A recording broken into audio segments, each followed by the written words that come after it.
नमस्कार दोस्तों, स्वागत है आप सभी का आपके अपने इस यूट्यूब चैनल धीवर एकेडमी पर। दोस्तों, आज का जो हमारा क्लास होने वाला है वो क्लास नंबर 11वां होने वाला है। और आज के क्लास का जो हमारा विषय रहने वाला है वो शिक्षण अभिरुचि, जिसे आप लोग सीडीपी के नाम से भी जानते हो। और आज की क्लास का जो हमारा टॉपिक रहने वाला है वो शिक्षण अधिगम है।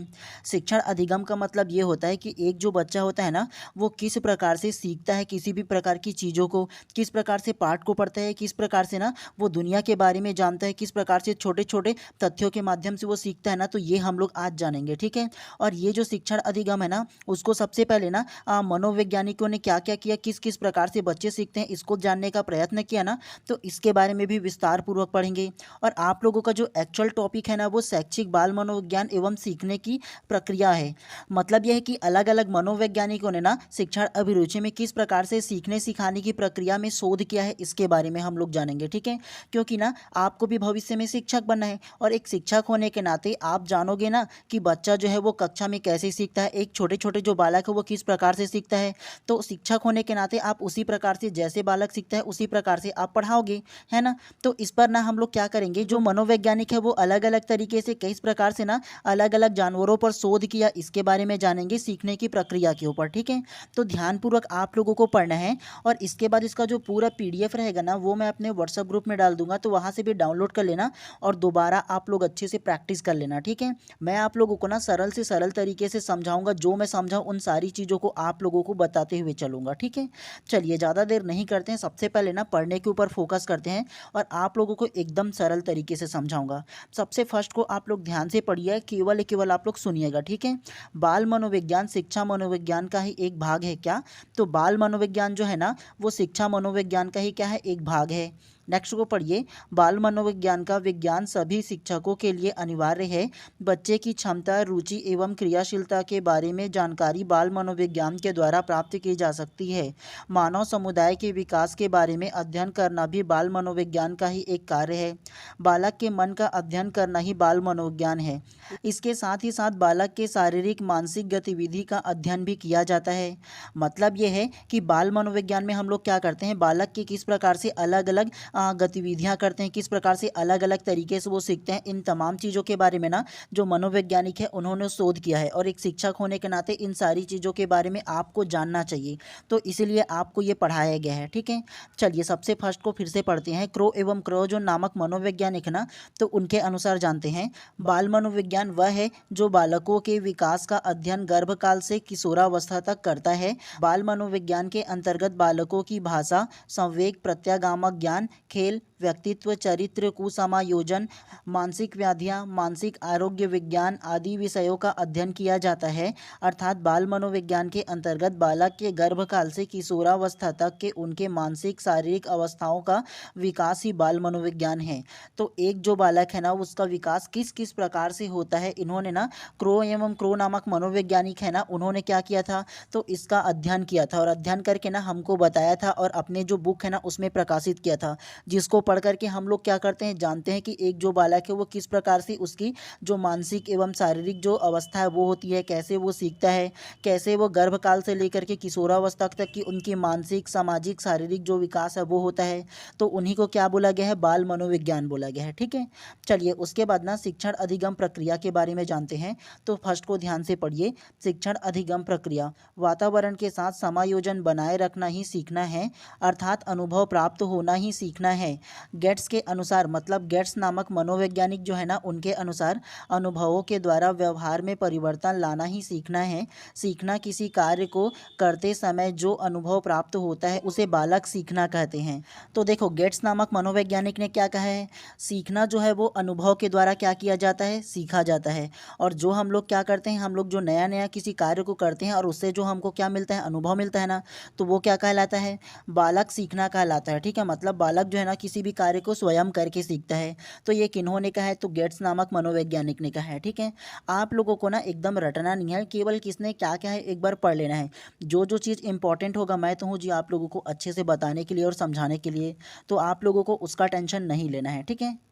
चलिए उसके बाद ना अधिगम के नियम के बारे में जानते हैं। अधिगम का मतलब होता है सीखना। तो आप लोग साइड में ना अधिगम डैश करके सीखना लिख लेना, ठीक है। लर्न करना सीखना होता है, क्योंकि कई कई ऐसे आप लोगों को शब्द मिलेंगे जो आप लोगों को ना सीडीपी में समझ में नहीं आएगा। तो क्या है ना, जो अपने भाषा में ट्रांसलेट करके लिख लेना साइड में, ताकि आप लोगों को याद रहे। अगर अधिगम एक्चुअल में क्या होता है ये पता नहीं होगा तो सोच में पड़ जाओगे, लेकिन अधिगम का जो मतलब होता है लर्न करना सीखना होता है, ठीक है। चलिए इसके कौन कौन से नियम है इसको जानते हैं। चलिए फर्स्ट को ध्यान से पढ़ते हैं। आपको ना थोड़ा छोटा छोटा नजर आ रहा होगा, लेकिन इसमें एडजस्ट कर लीजिएगा। आप लोगों को ना मैं पीडीएफ प्रोवाइड करूंगा ना अपने व्हाट्सएप ग्रुप में, तो वहां से आप लोग ना डाउनलोड करके दोबारा ना अच्छे से पढ़ लीजिएगा और भी, ठीक है। मैं आप लोगों को जो बोल रहा हूँ जो समझा रहा हूँ उसमें ध्यान दीजिएगा, ठीक है। तो फर्स्ट को ध्यान से पढ़िए। मानव सहित पशु पक्षी पौधे सभी प्रकृति के नियमानुसार ही जीवन व्यतीत करते हैं, जो विधिवत होता है। इसके सीखने के भी कुछ नियम होते हैं। तो क्या क्या नियम होता है? सबसे पहला देखो प्रतिपादन करता। तो सीखने के नियम के प्रतिपादन करता कौन है? तो एडवर्ड ली थॉर्नडाइक है। तो ये चीज़ आप लोगों को नोट करके रखना है, वेरी वेरी इंपॉर्टेंट है आप लोगों के लिए। अधिगम के नियम का प्रतिपादन किसने किया? मतलब सीखने का जो नियम है उसको सबसे पहले किसने प्रतिपादन किया या थ्योरी दिया? तो वो थॉर्नडाइक ने दिया था। ये आप लोगों को याद रखना है, ठीक है। किसने? तो थॉर्नडाइक ने अधिगम के नियम दिया था, ठीक है। कौन सी पुस्तक लिखा था उन्होंने? शिक्षा मनोविज्ञान लिखा था। क्या? तो शिक्षा मनोविज्ञान लिखा था 1913 में। तो इसे भी आप लोगों को नोट करना है, दोनों को इंपॉर्टेंट है। नेक्स्ट को पढ़िए। थॉर्नडाइक के अनुसार अधिगम के कुल 8 नियम होते हैं, जिनमें 3 प्रमुख है और 5 गौण है। तो थॉर्नडाइक ने क्या किया था? कुल 8 प्रकार के क्या बोला था? नियम बताया था, जिसमें क्या है 3 जो है वो प्रमुख है और 8 क्या है? गौण है, ठीक है। सबसे पहले ना प्रमुख नियम करके दिया है, इसको पढ़ते हैं। सबसे फर्स्ट में दिया है तत्परता का नियम, लॉ ऑफ रेडीनेस। तो तत्परता का नियम क्या है? ध्यान से पढ़िएगा। इस नियम के अनुसार व्यक्ति की कार्य के प्रति तत्परता को देखा जाता है। यदि उसे ऐसा कार्य दिया गया जिसके लिए वह तत्पर था, तो उसमें संतोष की भावना देखने को मिलेगी, और यदि उस व्यक्ति में तत्परता की कमी देखी जाती है और उसे वह काम दिया जाता है, तो उसमें असंतोष की भावना देखने को मिलेगी। तो देखो थॉर्नडाइक ने ना सबसे पहला जो नियम दिया था सीखने का, वो तत्परता का नियम दिया था। और तत्परता का नियम क्या है? तो देखो एक व्यक्ति को अगर ना किसी प्रकार का कार्य दिया जाए और उस कार्य में क्या हो, उसका रोचक हो, उसमें उनका क्या हो, इंटरेस्ट हो, तो वो कार्य को देखना वो बहुत जल्दी से और संतोषपूर्वक ना वो कर पाता है। मतलब बहुत अच्छे से और खुशी खुशी उस कार्य को किया जा सकता है। लेकिन ना उस व्यक्ति में अगर तत्परता की कमी देखी जाती है किसी भी कार्य को करने के लिए, और वह कार्य उसे दिया जाता है, तो उसमें असंतोष की भावना देखने को मिलता है। अगर और सरल तरीके से समझाओ ना, तो तत्परता का नियम ये कहता है कि आप किसी कार्य को करने के लिए अगर क्या हो, एकदम क्यूरियोसिटी हो, ललायत हो करने के लिए, तो आप में उस कार्य को करने में ना खुशी मिलेगा। क्या? तो आपको उस कार्य करने में ना संतोष मिलेगा, खुशी मिलेगा। लेकिन ना आप ना किसी कार्य को करने के लिए प्रेरित नहीं हो, तत्पर नहीं हो, ठीक है, तो आप में को क्या होगा, उस कार्य को दूंगा तो आप असंतोष फील करोगे, करने में मन नहीं लगेगा। तो ये क्या कहलाता है? तत्परता का नियम कहलाता है, ठीक है। हम में भी ठीक उसी प्रकार से होता है। चलिए उसके बाद दूसरा जो नियम दिया था उसको पढ़ते हैं। अभ्यास का नियम, लॉ ऑफ एक्सरसाइज। तो लॉ ऑफ एक्सरसाइज या अभ्यास का नियम क्या है? इस नियम के अनुसार व्यक्ति यदि किसी कार्य को बार बार दोहराता है तो वह उस कार्य में अधिक निपुण हो जाता है, अर्थात कार्य प्रभावपूर्ण बन जाता है। इसे श्रम का नियम भी कहते हैं। तो अभ्यास का नियम क्या है? अगर आप किसी कार्य को बार बार प्रैक्टिस करोगे, बार बार दोहराओगे, तो आप क्या करोगे, उस कार्य में क्या हो जाओगे, एक्सपर्ट हो जाओगे, है ना। ठीक उसी प्रकार से जैसे आप लोग क्या है, आप लोगों को मैं बोलता हूँ ना कि रीजनिंग का जो आप लोगों का क्लास है उसे बार बार अगर आप लोग प्रैक्टिस करोगे, तो उस टॉपिक को प्रॉपर आप लोग क्या करोगे, एक्सपर्ट हो जाओगे उसको बनाने में। तो यही अभ्यास का नियम कहता है। किसी भी कार्य को अगर आप लोग बार बार प्रैक्टिस करोगे, दोहराओगे बार बार, तो उस कार्य में क्या हो जाओगे, आप एक्सपर्ट हो जाओगे, आप उसको करने में अधिक निपुण हो जाओगे। तो ये दूसरा नियम कहता है थॉर्नडाइक का अभ्यास का नियम, ठीक है। चलिए उसके बाद तीसरा नियम को पढ़ते हैं, प्रभाव का नियम, लॉ ऑफ इफेक्ट। इस नियम के अनुसार व्यक्ति किसी कार्य को उसके प्रभाव के आधार पर ही सीखता है। किसी कार्य के प्रभाव व्यक्ति में संतोषजनक या असंतोषजनक होता है। इसे संतोष व असंतोष का नियम भी कहा जाता है। तो प्रभाव का नियम क्या होता है ये बताओ ना। तो जब आप किसी कार्य को करोगे तो उसमें आप लोगों का 2 प्रकार का इफेक्ट पड़ेगा। या तो अच्छा प्रभाव पड़ेगा तो आप लोग संतोष हो जाओगे, खुश हो जाओगे, और बुरा प्रभाव पड़ेगा तो क्या होगा, आप लोग निराश हो जाओगे, असंतोष हो जाओगे। तो कोई भी आप लोग कार्य करोगे या किसी भी प्रकार के अगर आप लोग कार्य करोगे या कोई भी कुछ भी करोगे तो उसमें आप लोगों का केवल दो प्रकार का ही प्रभाव पड़ता है, संतोषजनक या असंतोषजनक। या तो आप लोग उस कार्य को करके खुश होगे या असंतोष होगे। तो तीन प्रकार के जो नियम है ना सीखने का वो थार्नडाइक ने दिया था।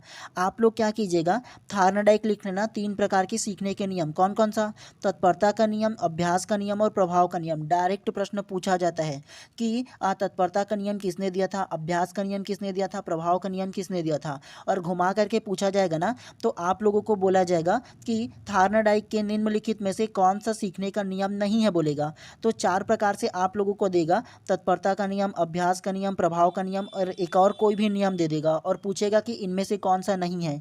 तो याद रखना है आप लोगों को तीनों को, तभी अच्छे से बन पाएगा आप लोगों से, ठीक है। चलिए उसके बाद ना थार्नडाइक ने जो नियम दिया था ना सीखने का वो कौन कौन सा है। तो देखो अधिगम के कितना दिया था, 8 प्रकार के नियम दिया था। जो अधिगम के प्रमुख जो नियम होगा ना वो 3 प्रकार के होंगे, कौन सा, तो तत्परता का नियम, दूसरा अभ्यास का नियम और तीसरा प्रभाव का नियम। तो इन तीनों को हम लोगों ने पढ़ लिया। उसके बाद अधिगम का जो गौड़ नियम है उसको देखो, बहु प्रतिक्रिया का नियम दिया था, आंशिक प्रतिक्रिया का नियम दिया था, तीसरा मनोवृत्त का नियम दिया था और चौथा सहचर्य परिवर्तन का नियम दिया था और पांचवा आत्मीकरण का नियम दिया था। इसे याद नहीं रखोगे कोई दिक्कत नहीं है, एक बार केवल पढ़ लेना, लेकिन इस तीनों को पढ़ना है आप लोगों को क्योंकि ये ज़्यादा पूछा जाता है एग्जाम में, इंपॉर्टेंट है आप लोगों के लिए, ठीक है। चलिए इसके बाद ना अधिगम की कुछ विधियां के बारे में जानते हैं, मतलब सीखने की कुछ अलग अलग विधियां हैं ना इसके बारे में जानते हैं, ठीक है। और आप लोगों को ना ये जो क्लास हो जाएगा उसके बाद इसका पूरा जो PDF है ना वो मैं अपने व्हाट्सअप ग्रुप में डाल दूंगा, तो वहाँ से आप लोग डाउनलोड करके दोबारा पढ़ लीजिएगा अच्छे से आप लोग, ठीक है। और कैसे आप लोग व्हाट्सअप ग्रुप में ज्वाइन हो सकते हो, तो आप लोग ना इंस्टाग्राम पर जाइए और सर्च कीजिए बाय MD धीवर करके, वहाँ पर आप लोगों को मेरा प्रोफाइल मिलेगा और मेरे प्रोफाइल में ना कमेंट करके बोल सकते हो कि सर व्हाट्सअप ग्रुप में जोड़ना है बोल करके, तो वहाँ से आप लोगों का नंबर लेके व्हाट्सअप ग्रुप में जोड़ दूंगा। उसके अलावा ना आप लोगों के स्क्रीन पर एक रेंडमली व्हाट्सअप नंबर आ रहा है, वो भी मेरा ही नंबर है, तो उसमें भी डायरेक्ट आप लोग मैसेज कर सकते हो व्हाट्सअप पे कि सर मेरे को व्हाट्सअप ग्रुप में जोड़ना है बोल करके, तो मैं आप लोगों को वहाँ से भी ना व्हाट्सअप ग्रुप में जोड़ दूंगा। और व्हाट्सअप ग्रुप में जोड़ने के लिए ना आप लोगों को केवल नॉमिनल चार्ज देना होगा जी, कोई ज़्यादा नहीं है। नॉर्मल जो आप लोग खाते पीते हो ना मार्केट में बस उतना ही देना है, एकदम ज़्यादा आप लोगों को नहीं देना है। और ये जो रिक्वायरमेंट है इसीलिए रखा हूँ क्योंकि मेरे को बेवजह ट्रैफिक नहीं चाहिए। जो एक्चुअल में पढ़ने वाले जो लोग हैं ना वही मेरे को चाहिए, उनको ना सारा जो PDF है वो प्रोवाइड करूँगा, जो भी मेरा जो नोट्स वगैरह है वो सारा चीज़ प्रोवाइड करूँगा। तो अच्छे से आप लोगों को क्या है प्रैक्टिस करना हो ना, इस साल 2026 में आपको ना BEd या DLED का कोर्स में ज्वाइन लेना ही लेना है, क्योंकि 2028 में आएगा ही आएगा जी शिक्षक भर्ती दोबारा, क्योंकि 2026 में अभी आने वाला है, हाल ही में बोल रहे हैं ना, तो चुनाव से पहले जरूर देता है, ये सरकार का रिकॉर्ड रहा है छत्तीसगढ़ में, ठीक है। तो अभी अगर DLED का कोर्स ज्वाइन करोगे या BEd का कोर्स ज्वाइन करोगे ना तो आप लोगों का 26, 27, 28 के जाते जाते खत्म हो जाएगा और 28 में आप लोगों को एक मौका जरूर मिलेगा। तो ज़्यादा बेहतर है कि इस बार आप लोगों को ना DED या BEd के कोर्स में एडमिशन लेना ही लेना है, ठीक है। तो आप अपने आप में प्रण ले लो कि मेरे को अच्छे से तैयारी करना है, इस बार लेना ही है बोल करके। बाकी तो मैं हूँ जी सारा बुक मटेरियल वगैरह सारा चीज़ प्रोवाइड करने के लिए, सारा चीज़ आप लोगों को गाइडलाइन करने के लिए, लेकिन जितना ईमानदारीतापूर्वक मैं क्लास ले रहा हूँ आप लोगों का उतना ही ईमानदारीतापूर्वक आप अपने पढ़ने पर भी ध्यान दीजिएगा आप लोग, ठीक है। चलिए अब हम लोग ना पढ़ने के ऊपर फोकस करते हैं। अधिगम की विधियाँ, तो अधिगम की विधियाँ कौन कौन सी है। सबसे पहला को पढ़ते हैं परीक्षण करके सीखना। तो परीक्षण करके सीखने में क्या है, तो फर्स्ट को ध्यान से पढ़िए, बालक किसी बात की खोज करते समय भी कई बातें को सीख सकता है। तो बालक खोज करते करते क्या करता है, कई बातों को सीखता है। उसके बाद नेक्स्ट को पढ़िए, परीक्षण के बाद वह किसी निष्कर्ष पर पहुंचते हैं, इस प्रकार वह जिन बातों को सीखते हैं वह उसके ज्ञान का अभिन्न अंग बन जाता है। तो बालक जो है वो परीक्षण करते रहता है और परीक्षण करते करते क्या करता है, सीखते रहता है, और जो चीज़ वो सीखते रहता है ना वो उसके ज्ञान का क्या बनता है, अभिन्न अंग बन जाता है। उसके बाद दूसरा को पढ़िए, करके सीखने की विधि। फर्स्ट को ध्यान से पढ़िए, बालक जिस कार्य को स्वयं करता है उस कार्य को वह जल्दी से जल्दी सीख लेता है। ये नेक्स्ट को पढ़िए, बालक यदि सफल हुआ तो सही है, नहीं तो फिर से उसमें सुधार करने की कोशिश करता है। इसको ध्यान से पढ़िए, करके सीखने की विधि स्थायी और लंबे समय तक रहती है। तो देखो करके सीखने की जो विधि है ना उसमें क्या होता है, बालक जो है ना स्वयं उस कार्य को करके क्या करता है, सीखने की कोशिश करता है, चाहे वो खेल खेल में हो चाहे वो एक्टिविटी के माध्यम से हो। तो करके सीखने की जो विधि है ना वो उत्तम होता है बालकों के सीखने के लिए, ठीक है। चलिए उसके बाद नेक्स्ट जो विधि है ना उसको पढ़ते हुए चलते हैं। तीसरा को पढ़ते हैं समूह विधि द्वारा सीखना, मतलब ग्रुप बना के कैसे बालक सीखता है इसको जानते हैं। फर्स्ट को इसमें पढ़िए, सामूहिक विधि सीखने में सबसे प्रभावशाली विधि है। नेक्स्ट को पढ़िए, कौल सैनिक के अनुसार, तो कौल सैनिक नामक नामक मनोवैज्ञानिक ने क्या कहा है? बालक को प्रेरणा प्रदान करने, उसे शैक्षिक लक्ष्य को प्राप्त करने में सहायता देने में, उसके मानसिक स्वास्थ्य को उत्तम बनाना, उसके सामाजिक समायोजन को अनुप्राणित करने व उसके व्यवहार को सुधार करने के लिए सामूहिक विधियां अधिक प्रभावशाली है। तो ये किसने कहा था? कॉलसैनिक ने कहा था। आप लोग केवल इसे एक बार पढ़ लीजिएगा, ठीक है। उसके बाद नेक्स्ट पढ़िए, निरीक्षण करके सीखना। तो निरीक्षण करके कैसे बालक सीखता है? फर्स्ट को पढ़िए। बालक जिस वस्तु का निरीक्षण करता है उसके बारे में वह जल्दी से जल्दी और स्थायी रूप से सीखता है। नेक्स्ट को पढ़िए, निरीक्षण करते समय किसी वस्तु को छूते हैं, प्रयोग करते हैं या उसके बारे में बातचीत करते हैं। इसको पढ़िए, इस तरह वह अपनी एक से अधिक इंद्रियां का प्रयोग करता है। इसका परिणाम यह होता है कि बालक की स्मृति पर उस वस्तु को स्पष्ट चित्र अंकित हो जाता है। तो आप लोगों को निरीक्षण करके सीखना क्या होता है पता चला ना? मतलब यह है कि कोई भी प्रकार के अगर कार्य हो या कोई भी प्रकार के उसको टास्क मिलता है तो उस टास्क को क्या करता है? वो निरीक्षण करता है, परीक्षण करता है, छूता है, छूने के साथ साथ बातचीत करता है अपने क्या है साथियों से। उसके बाद क्या करता है? सीखने की कोशिश करता है, नया नया चीज़ जब देखता है वो तो निरीक्षण करके सीखना हो जाएगा। उसके बाद नेक्स्ट को पढ़िए, मिश्रित विधि द्वारा सीखना। तो मिश्रित विधि क्या होता है? ध्यान से पढ़िए। मिश्रित विधि के तहत दो प्रकार की विधियां आती है। सबसे पहला पूर्ण विधि और दूसरा आंशिक विधि। इन दोनों विधि को मिलाकर सीखने के लिए मिश्रित विधि तैयार किया जाता है। तो मिश्रित विधि केवल दो ही प्रकार का होता है, ठीक है। पूर्ण विधि और आंशिक विधि, केवल इतना याद रखना है। आप लोगों को ना सीखने की जो अलग अलग विधियां ना उसमें इतना ही पढ़ना था। अब आप लोगों को ना जो अलग अलग मनोवैज्ञानिकों ने क्या क्या किया है इसके बारे में आप लोगों को समझाता हूँ। किस प्रकार से सीखने पर शोध किया है इसको आप लोगों को अच्छे तरीके से अब समझाऊंगा। इसमें जो आप लोग अब पढ़ोगे ना वो बहुत ही ज़्यादा महत्वपूर्ण है आप लोगों के लिए, ठीक है। तो चलिए सबसे पहला को पढ़ते हैं, प्रयत्न व भूल का सिद्धांत। तो सबसे पहले आप लोगों को बता दूं, बालक किस प्रकार से सीखता है ना, तो इस पर अलग अलग मनोवैज्ञानिक ने क्या किया था? शोध किया था, परीक्षण किया था, एक्सपेरिमेंट किया था, ठीक है। अलग अलग जानवरों के ऊपर कि वो जो जानवर है ना वो किस प्रकार से सीखते हैं, तो उसके आधार पर ही फिर बाद में बच्चों पर भी शोध किया जाएगा।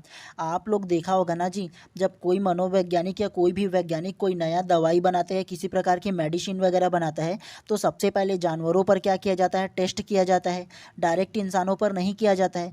ठीक इसी प्रकार से जो बाल विकास है या आप लोगों का शिक्षण अभिरुचि का जो सब्जेक्ट है उसका भी ना परीक्षण करने के लिए बच्चे किस प्रकार के सीखते हैं, लर्निंग किस प्रकार से होता है, तो इसके लिए सबसे पहले जानवरों पर ही शोध किया गया था, ठीक है। तो इस पर अलग अलग मनोवैज्ञानिक ने शोध किया था। तो आप लोगों को ना अच्छे से समझाऊंगा, अपने तरीके से आप लोगों को समझाऊंगा तो ईजी तरीके से आप लोगों को समझ में आएगा, ठीक है। सबसे पहला सिद्धांत को देखिए, प्रयत्न व भूल का सिद्धांत। प्रतिपादनकर्ता कौन है? मतलब प्रयत्न व भूल का सिद्धांत किसने दिया था? तो एडवर्ड ली थार्नडाइक ने दिया था, जो अमेरिका के निवासी थे, ठीक है। तो आप लोगों को ना इतना लंबा याद रखने के लिए आवश्यकता नहीं है नाम को, केवल थार्नडाइक रखना है। क्या? प्रयत्न एवं भूल का सिद्धांत किसने दिया था? तो थार्नडाइक ने दिया था। कौन सी पुस्तक में लिखा था उसने? तो शैक्षिक मनोविज्ञान में लिखा था। तो ये आप लोगों को नोट करके रखना है कि प्रयत्न व भूल का सिद्धांत किसने दिया था? तो थार्नडाइक ने दिया था। कौन सी पुस्तक में दिया था? तो शैक्षिक मनोविज्ञान में दिया था। किस पर प्रयोग किया गया था? तो बिल्ली पर प्रयोग किया गया था। अन्य नाम क्या था इसके सिद्धांत का? तो उद्दीपक अनुक्रिया का सिद्धांत, जिसे एसआर थ्योरी के नाम से भी जानते हैं। संबंधवाद का सिद्धांत भी दिया था। उसके अलावा आवृत्ति का सिद्धांत भी बोलते हैं, संयोजनवाद का सिद्धांत बोलते हैं। उसके अलावा आवश्यक तत्व क्या था? तो प्रेरणा, बाधा, निरर्थक प्रक्रियाएं। तो ये क्या था? उसके आवश्यक तत्व था। देखो इन सारी चीज़ों को आप लोगों को रटने की या नोट करने की आवश्यकता नहीं है। आप लोगों को केवल क्या नोट करना है? तो नोट करना है जो प्रयत्न एवं भूल का सिद्धांत किसने दिया था? थार्नडाइक ने दिया था। डायरेक्ट प्रश्न पूछा जाता है इसमें से, ठीक है। किस पुस्तक में दिया था? तो शैक्षिक मनोविज्ञान में दिया था। किस पर प्रयोग किया था? तो बिल्ली पर प्रयोग किया था। अब आप लोगों को ना बिल्ली पर कैसे प्रयोग किया गया था ये दिखा देता हूँ, ताकि आप लोगों को अच्छे से पता चल सके, ठीक है। आप लोग ना सबसे पहले ये जो चित्र आप लोगों को दिख रहा है ना, इसको ध्यान से देखिए। थार्नडाइक नामक मनोवैज्ञानिक है ना, तो उन्होंने बिल्ली को क्या किया था? एक पिंजरा बनाया था, ये जो पिंजरा दिख रहा है वो, और उसमें क्या किया था? बिल्ली को अंदर बंद कर दिया, और बंद करने के बाद क्या किया? कुछ टाइम तक कि उसको रखा, और रखने के बाद ना उसको क्या किया, बाहर में इस प्रकार से भोजन को रख दिया। और एक क्या किया गया, ये जो द्वार है ना, ये जो दरवाज़ा रखा गया यहाँ पास एक, और एक प्रकार से क्या है डोरी से बांध दिया था। और बांधने के बाद ना यहाँ पर जो दिख रहा है ना छोटा सा ब्लैक वाला, यहाँ पर एक लीवर रख दिया था। लीवर मतलब ना उसको जैसे ही बिल्ली का पैर पड़ता ना तो ये जो दरवाज़ा है वो खुल जाता था। और खुलने के बाद क्या करता था, बिल्ली आता था, खाना खाता था और फिर चले जाता था। तो क्या किया था, देखो ध्यान से सुनना बता रहा हूँ। थार्नडाइक ने बिल्ली को क्या किया था, एक पिंजरे में बंद किया। और बंद करने के बाद ना कुछ टाइम तक की बिल्ली अंदर रहा, घूमता रहा और बाहर में खाना को क्या किया था, छोड़ दिया था। तो बिल्ली क्या करता, कुछ टाइम बाद ना बिल्ली जो है ना वो आसपास बार बार घूमते रहा था, क्योंकि खाना को देख करके उसका जी ललचा रहा था ना, जी कि खाना है बोल करके। तो ऐसे बार बार घूम रहा था, घूमने के साथ साथ ना वो पिंजरे को खरोचता था, चिल्लाता था। तो ऐसे दौड़ता था ना, मतलब एक दूसरे से ऐसे घूम घूम करके गोल गोल घूमता था ना। तो अचानक से उसका जो पैर है वो लीवर पर पड़ा, और लीवर पर पड़ा तो ये जो दरवाज़ा है वो ओपन हो गया, खुल गया। उसके बाद ये भोजन किया। भोजन करने के बाद जो थार्नडाइक नामक मनोवैज्ञानिक है उन्होंने इस बिल्ली को फिर से अंदर बंद कर दिया। दूसरा दिन भी क्या हुआ, फिर से ऐसे गोल गोल घूमा, अचानक फिर से पैर पड़ गया। तो अनजाने में उसका पैर क्या हो जाता था, पड़ रहा था, पड़ता था तो क्या होता था, दरवाज़ा खुल जाता था, फिर से वो खाना खाता था। लेकिन ऐसे करते करते ना बिल्ली ये समझ गया कि मैं लीवर पर पैर रखूँगा तो दरवाज़ा खुल जाएगा और मुझे क्या मिलेगा, भोजन मिलेगा। तो इस प्रकार से ना वो क्या कर रहा था, वो समझने लगा, सीखने लगा कि किस प्रकार से लीवर पर पैर रखने पर क्या होता है, बिल्ली जो है वो दरवाज़ा खुलता है और खुलने के बाद क्या है, मुझे भोजन मिलता है। तो इस प्रकार से सीखने की जो सिद्धांत है उसका प्रतिपादन किसने किया, तो थार्नडाइक ने किया था। तो इसी प्रकार से उन्होंने क्या किया था, तो उन्होंने क्या परीक्षण किया था, ये आप लोगों को याद रखना है थार्नडाइक के बारे में, ठीक है। तो आप लोगों को केवल इतना ही पढ़ना था थार्नडाइक के बारे में। चलिए इसके बाद दूसरा क्रिया प्रसूत अनुबंधन का सिद्धांत के बारे में जानते हैं। तो क्रिया प्रसूत अनुबंधन का सिद्धांत किसने दिया था, तो वो जो दिया था वो BF स्किनर ने दिया था। ये भी आप लोगों को याद रखना है, चाहो तो नोट करके रख सकते हो इसको भी, ये भी इंपॉर्टेंट है। दूसरा जो मनोवैज्ञानिक है ना जैसे BF स्किनर, तो इन्होंने क्या किया था, तो इन्होंने ना कबूतर और चूहे पर क्या किया था, परीक्षण किया था, ठीक है। तो ये आप लोगों को क्या करना है, याद रखना है। और इन्होंने कौन सी पुस्तक में लिखा था, तो इन्होंने the behaviour of the organism में दिया था, उसके अलावा साइंस एंड ह्यूमन बिहेवियर में दिया था, ठीक है। तो इनकी जो पुस्तक है इन्होंने ना क्रिया प्रसूता का अनुबंधन दिया था। तो ये आप लोगों को क्या करना है, याद रखना है और नोट करके रखना है। एक साइड लिख लेना क्रिया प्रसूता का अनुबंधन करके लिखना है, सिद्धांत करके, और एक तरफ उसका नाम लिखना है BF स्किनर को। किस पर प्रयोग किया था, तो कबूतर और चूहे पर किया था। तो ये भी आप लोगों को साइड में नोट करना है आप लोगों को, ठीक है। अन्य नाम क्या था इसके जो परीक्षण है उसका, तो अनुक्रिया उद्दीपक का सिद्धांत था, जिसे RS थ्योरी कहते हैं। उसके अलावा सक्रिय अनुबंधन का सिद्धांत बोला जाता है। उसके अलावा कार्यात्मक प्रतिबद्धता का सिद्धांत बोला जाता है, ठीक है। तो ये आप लोगों को याद रखना है। उसके अलावा आप लोगों को बताता हूँ कि BF स्किनर ने ना कबूतर पर कैसे शोध किया था, कैसे परीक्षण किया था, ये आप लोगों को बताता हूँ, ध्यान से देखिएगा। एक कबूतर को पिंजरे में बंद कर दिया था और पिंजरे में क्या क्या सुविधाएं रखा था, तो एक वहाँ पर कुंजी रखा था। कुंजी का मतलब ये है कि एक बटन रखा था, ठीक है। उसके बाद ना ये खाने का खिड़की था। जैसे ही कबूतर जो है ना यहाँ पास ना चोंच मारता ना, ये जो कुंजी है उसमें, तो जो भोजन है ना वो यहाँ पास आ जाता था। लेकिन क्या था, कबूतर को ये सारा चीज़ तो पता नहीं था। तो क्या किया था, कबूतर जो है ना वो बार बार जैसे टाइम बीतते गया ना, वो बार बार इधर उधर हड़बड़ाते रहा, इधर उधर पिंजरे में ही गोल गोल घूमते रहा। लेकिन गलती से ना उन्होंने क्या किया, एक बार ना ये जो कुंजी है उसमें चोंच मार दिया। जब चोंच मारा ना तो भोजन जो है वो ऑटोमेटिक खिड़की से यहाँ पास आ गया। तो वो भोजन किया और क्या हुआ, उनको प्रसन्नता मिला। दूसरी बार फिर से वो क्या हुआ, दूसरा दिन ऐसे घूमते रहा। उनको ये लगा कि फिर से चोंच मारूंगा फिर से खाना आएगा, तो फिर से मार करके देखा। तो फिर से जैसी चोंच इसमें मारा ना, ये जो कुंजी जो बटन है उसमें, तो फिर से भोजन आ गया। तो फिर से वो खा लिया। तो उनको ये लगा कि मैं इसमें बटन को, चोंच को मारूंगा बटन में, तो क्या मिलेगा, मेरे को भोजन मिलेगा। तो इस प्रकार से जो एक कबूतर है वो क्या किया था, सीखा था। इस प्रकार से ना जो स्किनर मनोवैज्ञानिक है उन्होंने ना जानने का प्रयास किया था कि कैसे जो एक कबूतर है वो सीखता है बोल करके, ठीक है। तो ये आप लोगों को समझ में आया ना कि स्किनर महोदय ने कैसे शोध किया था। चलिए उसके बाद नेक्स्ट सिद्धांत को पढ़ते हैं, अनुकूलित अनुक्रिया का सिद्धांत को। तो अनुकूलित अनुक्रिया का सिद्धांत किसने दिया था? तो वो आईपी पावलोव ने दिया था। केवल आप लोगों को ये जो नाम है ना पावलोव, वो याद रखना है, ठीक है। और किस पर प्रयोग किया था? तो कुत्ते पर प्रयोग किया था। किन्होंने किया था? तो पावलोव ने किया था। जैसे कुत्ता कैसे भौंकता है, भाव भाव, तो ये क्या है, पाँव पाँव, ऐसे समझ लेना आप लोग, ठीक है। आपके समझने के लिए है, क्योंकि डायरेक्ट ऐसे प्रश्न पूछे जाते हैं, बता रहा हूँ आप लोगों को। अन्य नाम क्या था इसके सिद्धांत का? तो सहचर्या अनुक्रिया का सिद्धांत, उसके अलावा शास्त्रीय अनुबंधन का सिद्धांत, उसके अलावा प्राचीन अनुबंधन का सिद्धांत, उसके अलावा क्लासिकल कंडीशनिंग सिद्धांत। तो ये तमाम जो सिद्धांत है वो किसने दिया था? तो पावलोव ने दिया था। ये आप लोगों को याद रखना है, इस सिद्धांत का अन्य नाम है, ठीक है। चलिए अब आप लोगों को ना कुत्ते पर किस प्रकार से पावलोव नामक मनोवैज्ञानिक ने शोध किया था, ये आप लोगों को बता रहा हूँ। तो ध्यान से देखिएगा और समझिएगा, ठीक है। मैं आप लोगों को सरल तरीके से समझाने की कोशिश करूँगा आप लोगों को, ठीक है। एक कुत्ते को क्या किया गया था, पिंजरे में बंद कर दिया गया था। और पिंजरे में बंद करने के बाद ना जो पावलोव नामक मनोवैज्ञानिक है वो क्या करता था, सुबह सुबह एक घंटी बजाता था और घंटी बजाने के बाद उसको भोजन देता था कुत्ते को। तो कुत्ता जो है वो चाव से खाता था। शाम को फिर से एक घंटी बजाता था और घंटी बजाने के बाद क्या करता था, कुत्ते को फिर से भोजन देता था। फिर से कुत्ता जो है वो क्या करता था, खाना को खा लेता था।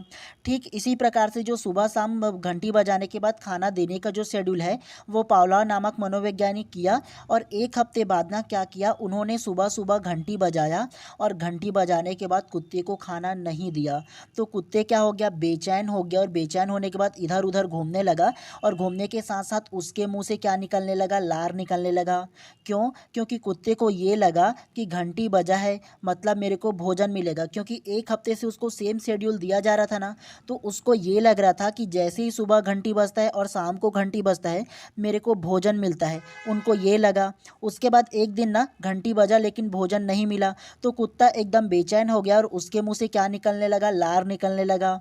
तो थार्नडाइक ने ये नोटिस किया कि घंटी बजाने पर जो कुत्ते को क्या मिलता है, प्रेरणा मिलता है कि उसको भोजन मिलेगा बोल कर के वो ये सीखता है।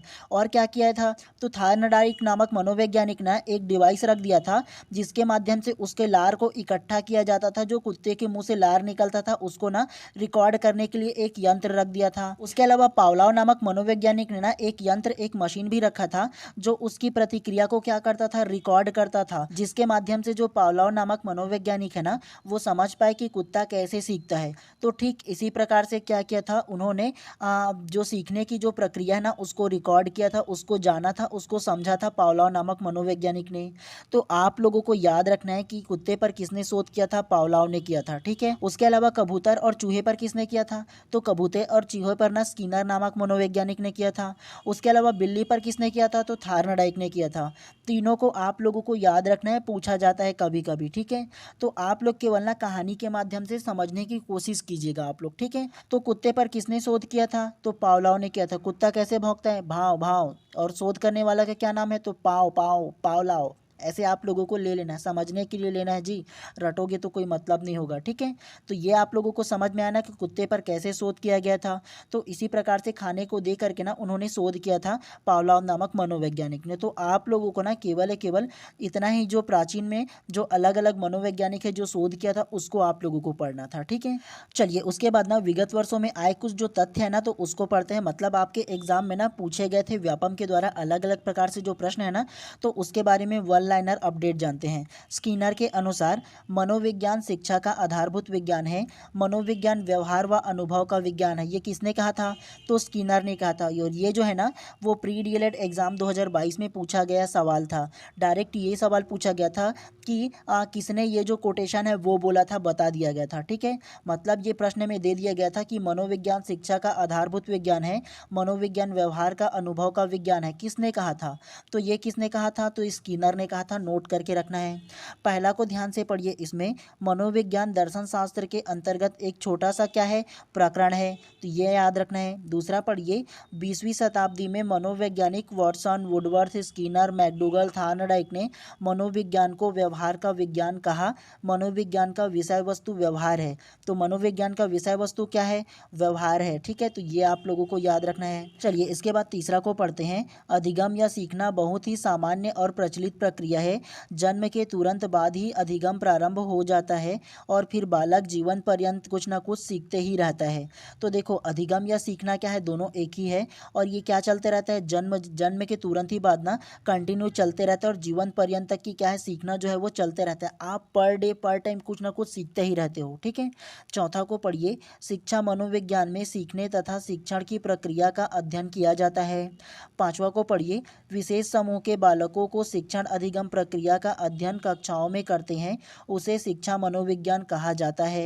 तो ये भी आप लोगों को याद रखना है, प्रत्येक लाइन ना कोई ना कोई एग्जाम में पूछा गया, मतलब बीएड या डीएलएड के कोई ना कोई वर्ष में पूछा गया है, ठीक है। चलिए छठवा को पढ़ते हैं। इसके बाद छात्रों की आवश्यकताओं और रुचियों को जानने में शिक्षक का ज्ञान शिक्षा मनोविज्ञान विषय से संबंधित है। चलिए उसके बाद सातवां को पढ़ते हैं, अधिगम या सीखने की प्रक्रिया को प्रभावित करने वाले कारक। तो अधिगम या सीखने की प्रक्रिया को कौन कौन प्रभावित करता है, बुद्धि प्रभावित करता है, अभिक्षमता प्रभावित करता है, स्वास्थ्य प्रभावित करता है, वातावरण प्रभावित करता है, अभिवृत्ति प्रभावित करता है, परिपक्वता, उसके अलावा वंशानुक्रम और उसके अलावा अभिप्रेरणा। तो ये 8 प्रकार के जो अलग अलग जो क्रियाएं हैं ना वो प्रभावित करते हैं हम लोगों के सीखने की प्रक्रिया को, ठीक है। और आप लोगों को एक चीज़ बता दूं, आप लोगों ने नोटिस किया हो चाहे ना नोटिस किया हो, आप लोग ये सारा चीज़ क्यों पढ़ रहे हो, आपको पढ़ने का मतलब ये है कि भविष्य में आप लोग शिक्षक बनोगे और एक शिक्षक होने के नाते बच्चे जो है वो किस प्रकार से सीखते हैं और कौन कौन सी प्रक्रियाएं बच्चों को प्रभावित करती है और विभिन्न मनोवैज्ञानिक ने सीखने पर किस प्रकार से शोध किया है, ये आप लोगों को एक शिक्षक के रूप में जानना चाहिए। और जानोगे तब ना जी उसी प्रकार से बालकों को भी क्या करोगे, पढ़ाने की कोशिश करोगे। और एक शिक्षक होने के नाते सीखने की प्रक्रिया में किस प्रकार से प्राचीन काल में शोध हुआ है तो इसके बारे में भी आप लोगों को जानना चाहिए ना। तो इसीलिए इन तमाम जो टॉपिक है ना वो आप लोगों को दिया जाता है। उम्मीद करता हूँ कि आप लोगों को बहुत अच्छे तरीके से समझ में आया होगा, ठीक है। मैं अपने तरीके से अच्छे समझाने की कोशिश किया हूँ आप लोगों को। और इसके बाद इसका पूरा पीडीएफ जो अपने ना व्हाट्सअप ग्रुप में दे दूंगा, तो वहाँ से आप लोग डाउनलोड कर लीजिए और वहाँ से आप लोग क्या कीजिएगा, एक बार और अच्छे से पढ़ लीजिएगा, ठीक है। चलिए तो आज की इस क्लास को यहीं पर समाप्त कर देते हैं और अगर आप लोग चैनल पे नए होंगे तो चैनल को भी सब्सक्राइब कर लेना और बेल आइकन को दबा लेना, ताकि जैसे ही आप लोग चैनल को सब्सक्राइब करोगे ना तो आपको प्रॉपर टाइम पे नोटिफिकेशन जाएगा जी, जब भी मैं क्लास लाऊंगा आप लोगों को। चलिए आप सभी लोगों का दिन शुभ एवं मंगलमय हो, मिलते हैं इसी प्रकार से नेक्स्ट क्लास में।